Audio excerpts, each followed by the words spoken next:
So yeah, may pupuntahan nga pala kami na ano nga ba yun? Ghost hunt.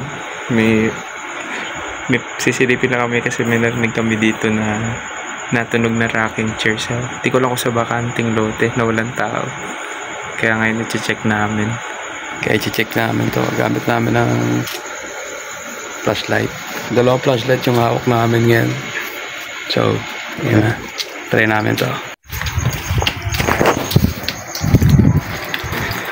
Kamera lang. Titingnan namin kasi nagagana ng isa. Yan. Dito sa banda pero hindi ko pa alam kung saan.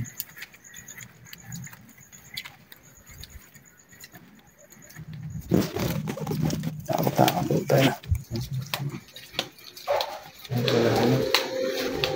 Wala na.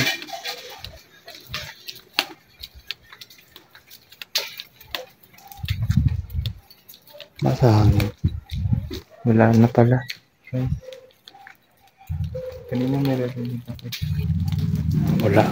Sabi ni Grox, dito daw siya may narinig banda. Doon daw siya may narinig banda. Saan banda? Doon. Pero nung padaan kami, dito mismo narinig ko bago kami pumunta doon. So, hindi ko alam kung saan. Hindi kaya pag kinag-iiutan.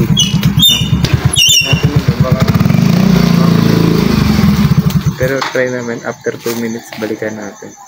Okay. After 2 minutes. Kaso dito sa likod ko, legit talaga meron yan. Pero ayoko nang takutin sarili ko. Okay, mag-wait kami ng mga 2 minutes. 2 minutes. Ganyan. Doon kami dumaan kasi may narinig na siya kanina. Rocking chair, kahoy. Kahoy, nag-squeak. Baka yung alam, baka yung hangin. Hindi ko sigurado. Kaya bigla siyang tumakbo natakot tuloy.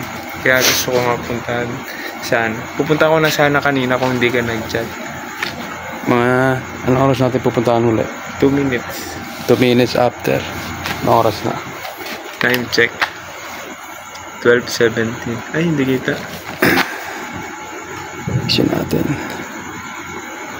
Wala, hina. Nasang brightness. Di kaya. Pero 2:17. 2:17.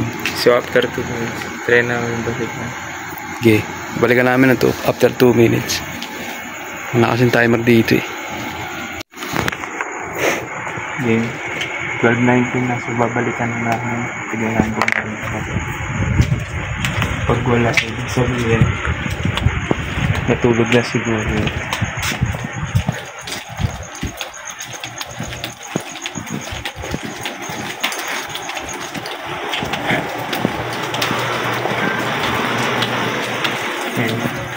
Wala kami.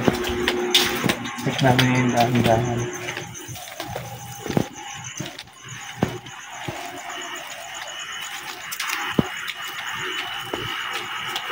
Narinig mo?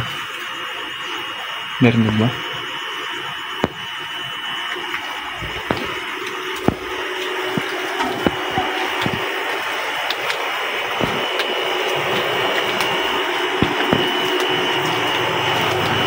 Kaki.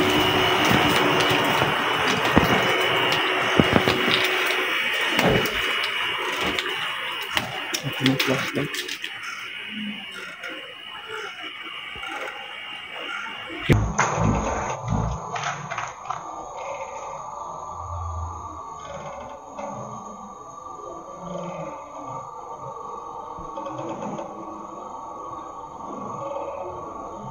Hangin nga.